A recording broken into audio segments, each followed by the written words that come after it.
Hi, welcome back, guys. From fiction to reality. This is Lee, and I'm Austin. And this is where we find out if stuff that happens in like video games and TV shows can actually scientifically happen in real life. Today we're talking about The Last of Us, specifically OPHIOCORDYCEPS unilateralis, which is the zombie ant fungus, which is what they talk about mainly in the first episode of the show. You will see a talk show, kind of set up how we are right here. Yeah. And it's this, the host talking to two scientists, and they're talking about what if the world ends or whatever. And one of the scientists starts talking about cordyceps specifically. And the other one is like upset because this is true. This kind of fungus does exist, but not in humans. And the one scientist goes, but what if the world were to get slightly warmer? Which I wanted to know if that could actually happen. In The Last of Us, cordyceps, specifically OPHIOCORDYCEPS unilateralis, evolved to infect humans, and that strain of cordyceps is specifically called the zombie ant virus. So is there a reason why there's different things that people call them, like calling it just cordyceps versus using its full long Latin name? Yeah, so there's actually over 260 species of cordyceps. It's like a big family. Yeah. And it's used for many things. There are, I don't know if anybody has seen cordyceps tea. It freaks me out every time because people like us advertise them, and they're like, try this mushroom tea with cordyceps and lion's mane, and I'm like, cordyceps. Yeah, exactly. And I'm like, I don't feel exactly safe drinking this. Yeah. But it's actually, that's a traditional Chinese medicine, even, is that strain of cordyceps. And then there are all kinds of strains that infect insects, like parasites. Like, there's ones that infect wasps. There's ones that infect carpenter ants, which is what we're talking about today. And, just all kinds of things. And it's actually really cool. And it's just taken millions of years of evolution to get to the point to where we're at, where we have 10 trillion names for it. Yeah. There are 8 main ones. The zombie ant virus is the one that we know the most about. The OPHIOCORDYCEPS unilateralis is a strain of cordyceps that lives in tropical areas. So, you go to a very moist, wet place, and the chances of these zombie ants is so high everywhere. And what it'll do is very much like the game, not the show, is spores will be everywhere, and they will attach themselves to the ant's back, and they'll grow and get into the ant's exoskeleton or whatever, right? And they start mutating the ant's brains. A huge thing with this specifically is that they keep their host alive. They do not kill their host. Cordyceps, they like to keep their host alive. They just manipulate their host because they need a source of food. Yeah. And if the ant is decomposing faster because it's already dead, suddenly they don't have food. So in the game or the show, do the zombies ever starve? Are they zombies that are the Walking Dead zombies that are just around for fucking ever until somebody kills them? Or can they starve? Yeah, okay, so they don't starve. They stay around just for fucking ever. Great. So there's a stage in the infection, and this happens in the ants as well, where it'll just have infected you so much that it explodes out of you. So clickers, for example, they are dead. Clickers are dead.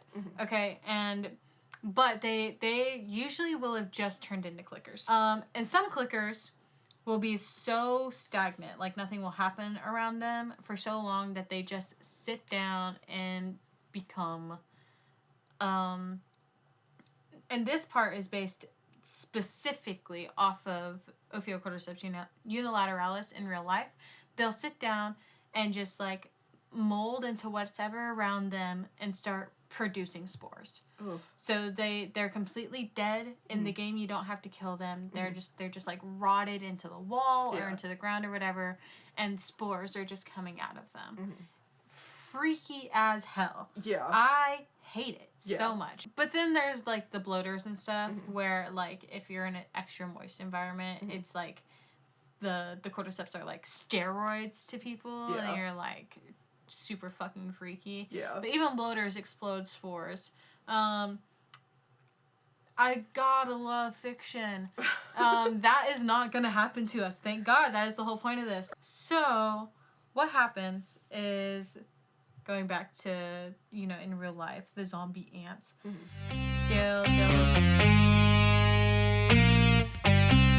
they penetrate the exoskeleton, okay? And they get in there and they cause muscle spasms because they're like infecting this ant. And carpenter ants, I don't know if you knew this, but their nests are in trees and forests, and so they fall out of the tree and they end up on the forest floor. Now, what they will do, what the fungi makes it do, is they will make it climb up a leaf, right, to primarily 26 centimeters off of the forest floor, because that is the perfect spot for fungal growth. It's the right amount of humidity, it's the right amount of space. I don't know. I didn't look very much into that specifically. That's weird. But the fact that the cordyceps knows that, it makes the ant, that's what's freaky about it. That is really scary. And then what the cordyceps will then do is make the ant go into what they call a death lock, and it's just where like it seizes up and tenses up so much. Usually it's like bitten onto a leaf. Yeah. And it'll just stay there. It's like locked around this leaf. And then the cordyceps will sprout out of its head and start releasing spores. And then it'll infect more ants like that. Do you know what, like, obviously it's not really a motive because they don't have brains, but, like, what's the motive? Like, why is that why it evolved to be the best way to spread?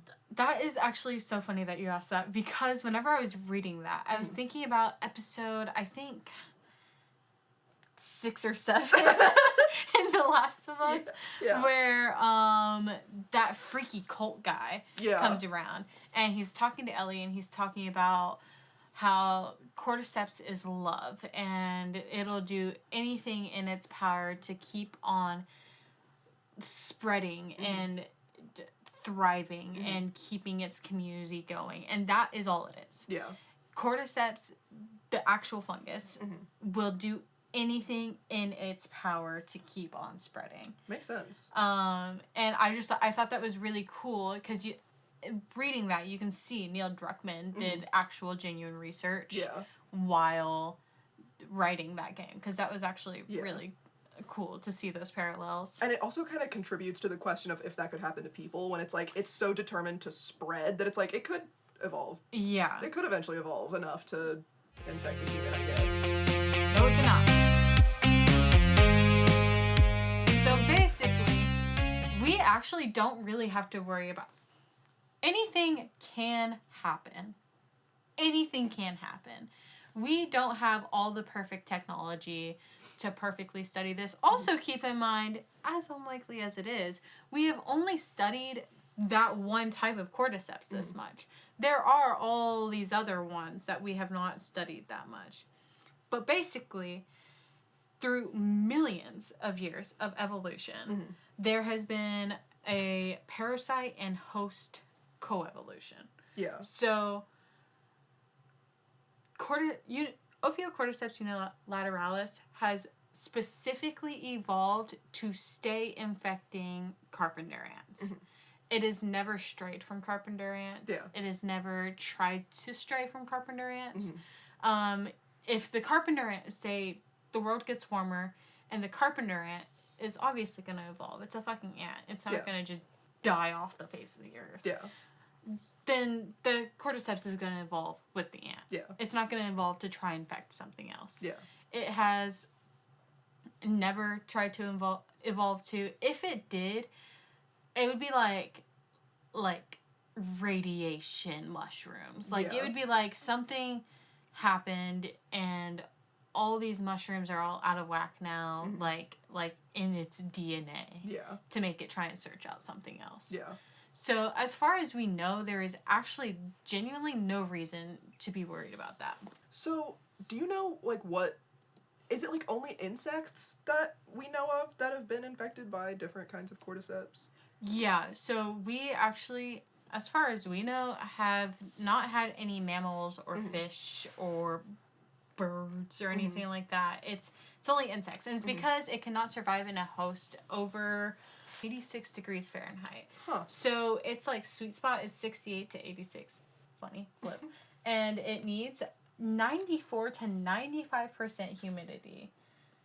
Ooh, and it also says, I also wrote down that it fortifies the ant's body to prevent decay. What does that mean?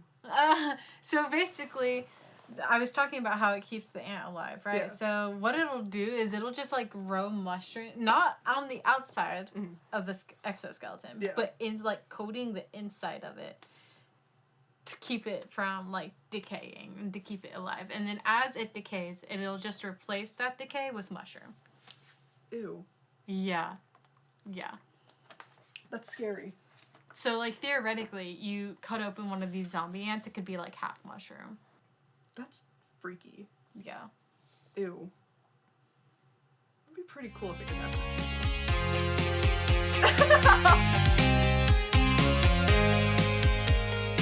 As of right now, as far as we know, it can't happen to humans unless a human goes.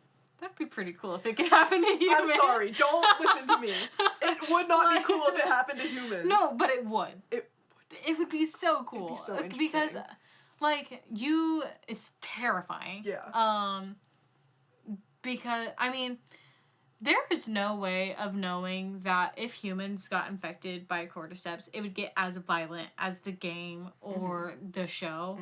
Because in insects, it just makes it latch onto one place just to spread it. It's like their goal is to infect more animals, bugs, whatever. But it's not necessarily in a violent way. Like, it's not like, go and bite all of your friends in your colony. Like, that's not how it works. But it doesn't have a chance to. Yeah. It falls out of the colony, like, immediately. Yeah. Also, no, this is... that is untrue. I forgot a huge piece of information that I read that I thought was so interesting. If for whatever reason the ant does not fall out of the colony and leave, the other ants will pick its ass up and drag it away, making it leave. They will be like, you are not, like, exile that shit. That's crazy. Like, the other ants will pick up the infected ant and drag it away to make sure, and like gone, like far away. That's so wild. Yeah. So it's like the ants are somewhat aware that this is going on. The other I don't like it. It's like it's like the infected ant is not violent, but the other ants become a little bit more hostile when they realize what's going on. Which leads me to wonder if there's something that we as humans do not know, have not seen. Yeah. You know, do the infected ants get violent? Have we just not had the right kind of study to see them get a little violent? You know, I mean, like, when you're doing a study like that, you can't, like, do a field study. Like, it's a colony of ants in the forest. You have to simulate it, you know?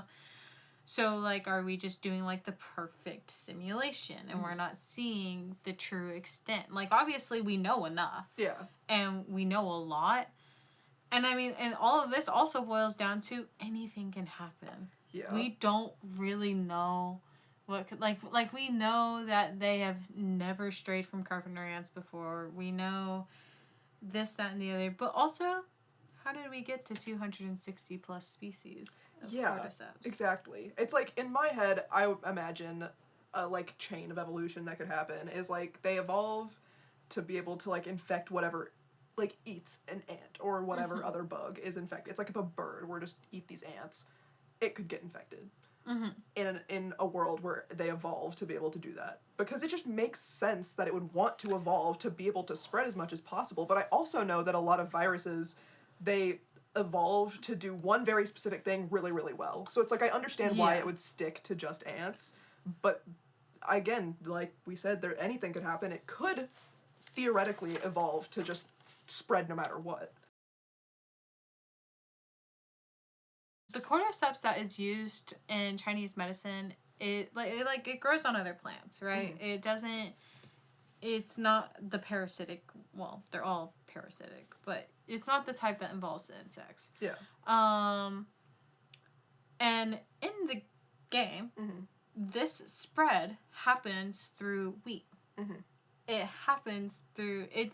It's like they use all of the characteristics of Ophiocordyceps unilateralis, but it is spread through wheat, which is another type of cordyceps that we already currently deal with. And it could do exactly what you said, like just evolve to like infect, you know, and that in itself is pretty fucking pretty scary. That is scary. Don't exactly like the idea of that. sorry for bringing that one up. Yeah, no. I completely forgot about that.